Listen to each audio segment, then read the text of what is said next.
A beautiful February spring day today, and I decided I was going to do a video on my number 10 cans.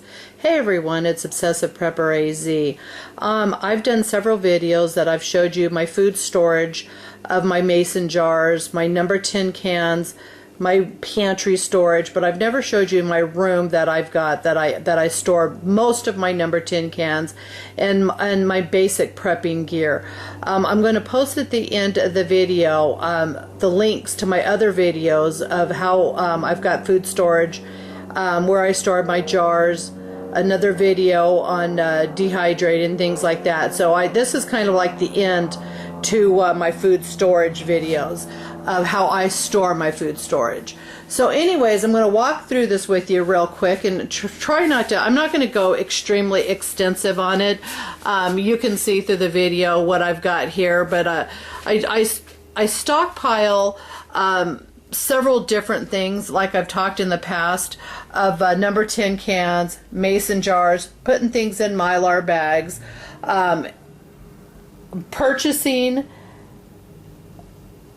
and then also doing my own number 10 cans. So kind of just a guideline. I mean, these are all my fats, like my buttered powders, my shortening powders, honey powder, buttermilk. I buy from Honeyville, I buy from Augusten. I have to say I'm a huge fan of Honeyville. Love the taste of their products. Just throwing that out there for you. Different coffee mates. These are all the stew blends. I did a video that's called just because it says 25 years doesn't mean it's 25 years. But you know, you've got to look at the sites. I show you on Augusten how to read their site to find out how long their food stuff is into food storage and how long it lasts. But like the soups and stuff like that, they are not 25 years. It's your basic ingredients. These are all my canned meats. I love Honeyville's meats. I would not buy really these Morty Moos, which is the same brand as Augusten. I'd have to say that I will never buy their products again. I've got it in the food storage. They're okay. I use my food storage. I rotate it, and if I'm going to buy any meats, it's going to be Honeyville's meats. This is Honeyville's sausage crumbles. Oh, man, this stuff is good. I make omelets, scrambled eggs, and I will put this in there, just the crumbles in itself, into my omelets. This is something that you can use all the time and you will be happy with the product. Their meats, their chickens, things like that. Their hamburger is awesome. So give Honeyville's meats a try. This is Farina's, pancake mixes, bread mixes, and like I said, I do everything. I put them in mason jars and then also Mylar bags. This is just my number 10 stockpile. These silver cans are what I have canned. I've got white grits, yellow grits, elbow macaroni, yellow cornmeal. So this is stuff that I've done. Down there I've got pearl barley, brown flaxseed, golden flaxseed, a little bit of drink mixes. And then I've got back here, underneath here, is number 10 cans of popcorn. And, you know, in a pinch situation, over the fire, if you have a popcorn maker, handheld popcorn maker that you could put over the fire, you know, a little bit of cheese powder on it, or, you know, some sugar, and do your own, like, kettle corn. You know what? Popcorn is a good treat. So definitely, you know, in a number 10 can, put it in there. Or, you know, your Mylar bags. Anyways, going over here on this side, I have got all my fruits down here. And this doesn't film so good. I wish I could get in there. I'll do a little run through it. But up top there in these boxes, these containers, is stuff that I have put into FoodSaver bags, oxygen absorbers, and then Mylar bags. And that's what I've got up top. I've got them on the top shelf. Like rice-a-roni. I purchased a bunch of rice-a-roni. I took them out of their original boxes. I put them in FoodSaver bags. Then I put them in Mylar bags. And each bag, I've got 30 boxes of rice-a-roni. But what I did is I individually wrapped in FoodSaver bags. And then in one Mylar bag, I've got the Mexican rice, a box of Mexican rice, rice pilaf, wild rice, Spanish rice, and fried rice. So that's how I packaged it. I've got the Bear Creek soups there, and you can see where I've marked out and I've marked down because I use this stuff. I rotate it, and I took them and put them into their the FoodSaver bags.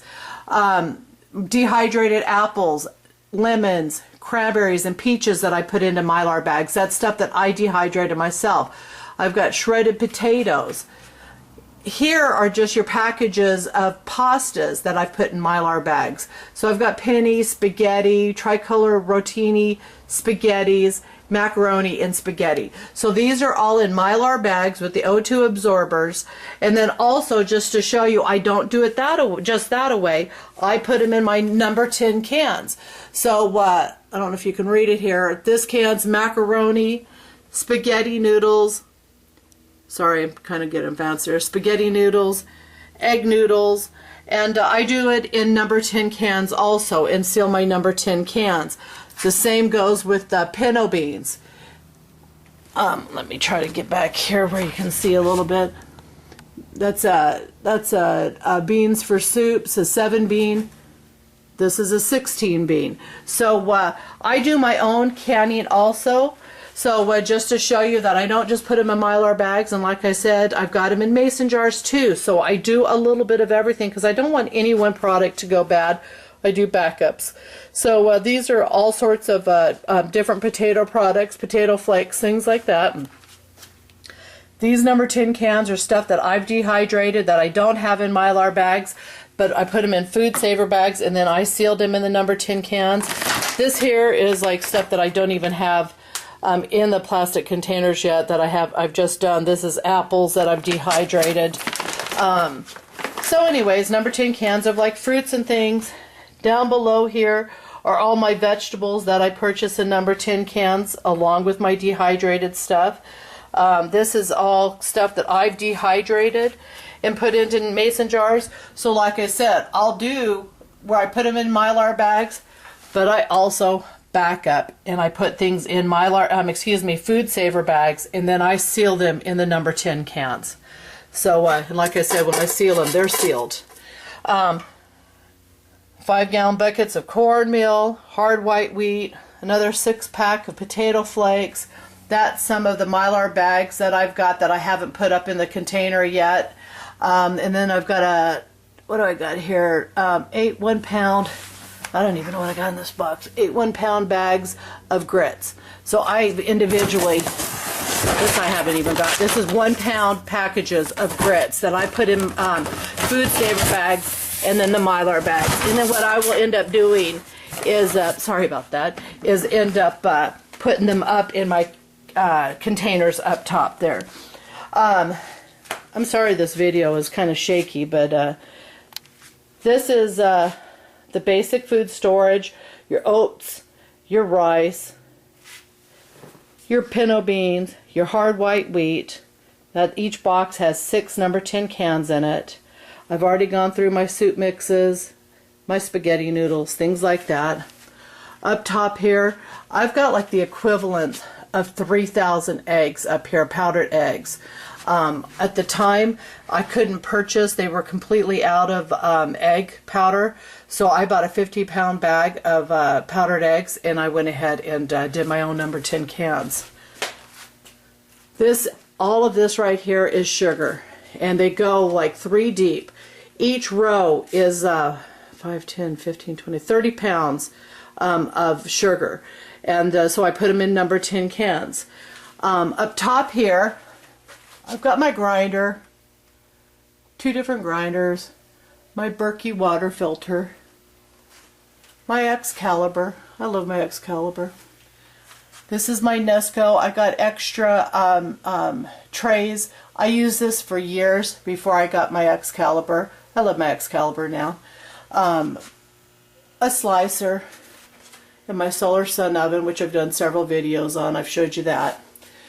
This is more containers of foods that I've put in Mylar bags, so FoodSaver bags and then the Mylar bags. And down at the bottom, I've got like different packages of beans that I have taken and bought and then repackaged them into their own FoodSaver bags and then into Mylar bags. So I've got 15 bean soup, kidney beans, black beans. This one's navy beans, split peas, barley, yams, cabbage, and peas. And then that whole container is dehydrated corn that I've done. And like I said, those beans that I've got down here, I've also got them in my number 10 cans. And then I've also got the Honeyville dehydrated beans.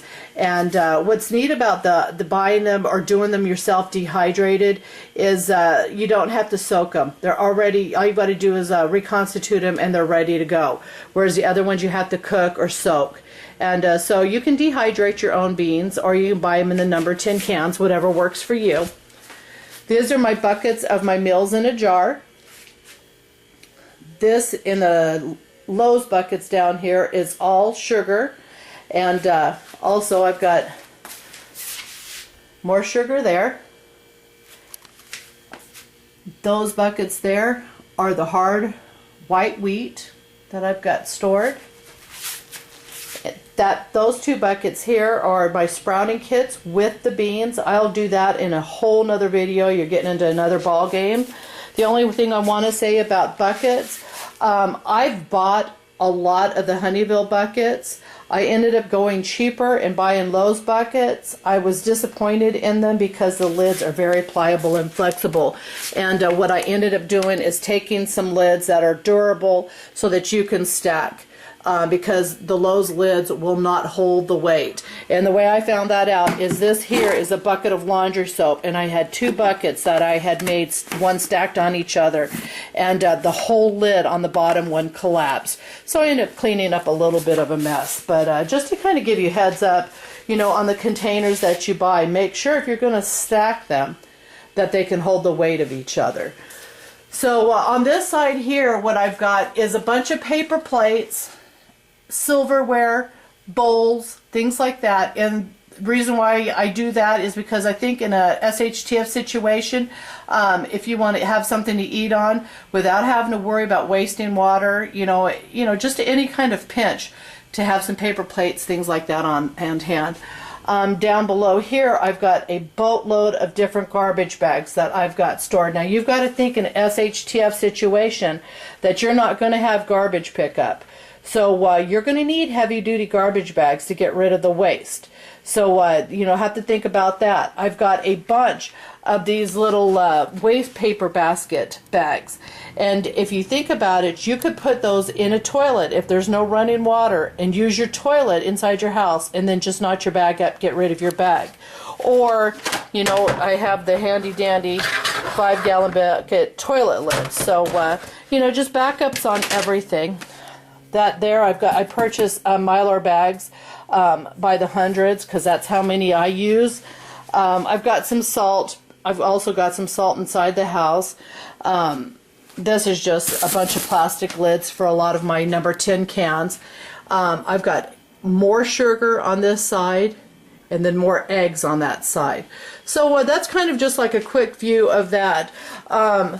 Those garbage cans there, I've got rain gutters in. And then also screening. So if ever I needed to harvest my own rainwater, then I could do that. You've all seen my water storage video. If you haven't, check out my water storage video. This is not the only water that I store, but basically this is where I store my 5-gallon water containers. Crisco's, this is something that has expired. I don't get rid of. I think that in a SHTF situation, there's several videos out there. You can take a wick, shove down in the center of it, and you could definitely make candles out of them. So just, you know, don't get rid of your old oils and stuff. Here is wheat flour that I've got. And then I've got a boatload of just white flour. And everything I do, I date. I mean, this goes back to what, I don't know if you can see the date very good, but flour, January of 07. Then I bounced to February of 10. And then all of these cans, I've got 311, and that's how I do. I rotate it. So I have my oldest stuff down at the end, and then I work my way forward. So these I purchased Like these new sets are $113. So that's a good way to store your flours. Now, a lot of you say, well, why don't you store more hard wheat? I want to rotate my stuff. I've done several videos about using your own food storage, cooking with it and rotating it. I use a ton of flour throughout the year, especially at Christmas time, so I purchase a lot of flour because I know I'm going to use it and turn it. Now, the January of '07, you're looking now at, this is 6 years. They're 6 years old, so I'm, on that borderline. So what you want to do is when you open, I've only got 2 cans of the '07 left, but open it up, you can smell it. Even if it smells a little off, it's still edible. Make it, into something that you can, that has a lot of flavor, and you can't even smell the smell. I mean, I'm not saying it's rancid or anything. It just starts to get a little stronger of a smell. So, but you use your stuff, rotate it. Propane tanks, and then I'll do a segment on fuel. I think I should do a segment on fuel, but I kind of just wanted to give you guys an idea of what I have for number 10 cans. I'm fortunate enough, we have this location, and we have a place that's up north, and what you see here is nothing compared to what I've got stored at my family's little retreat. So, this is something that I did not do overnight. My family did not do overnight. This is something that is a work. Preppers, I believe, this is a lifestyle, something that you do, something that you use, and something that you rotate. I think it is ridiculous, like I've said in many videos, to stockpile number 10 cans and things like that, unless you have a pantry that is full. Unless your pantry is stocked and can take care of your family. This is just an extension of the food storage that I already have. So check out those videos that I've got on, chunky soups, food that for a year, in your pantry, taking care of, your pantries, things like that. And I will put those videos at the end of this video so you can see what I'm talking about. But like I said, I've been blessed. I have a family, all the way up to my mother and father, and my children, that this is a lifestyle for us. And we don't live this every day, but once you get into it, once you start building it, I don't need lists to know how much food I have on hand. I know what I've got on hand. I know what I use. I come out here, I visually know what I need to turn, I rotate, and that's what I do. And the same goes with my food storage inside my house, my dehydrated stuff. I've showed you plenty of videos on dehydrated, like the stuff that I've got in the cans. Once I've used my dehydrated foods in my mason jars inside my house, I will open up one of these cans, put it in the jars, and I constantly rotate this. So I hope you learned something.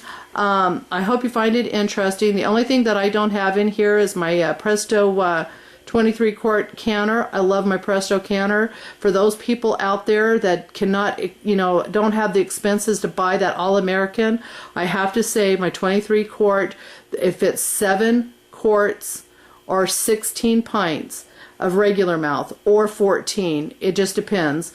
I use it all the time, and I've had such success with it. You can find anywhere from $80 up to about $110, depending on where you're at. Amazon's probably the cheapest. So I'm going to leave it there. I hope you enjoyed this video. I'm sorry that it was so shaky, and going down those rows are a little tight, but I haven't even got into this room over here that I've got, but toilet papers, paper towels, things like that. And this is a room that I keep always at 78 degrees. I'm fortunate to be able to keep it maintained, and so my food storage will last quite some time. So you all have a wonderful, I'm running into things here, wonderful, blessed day.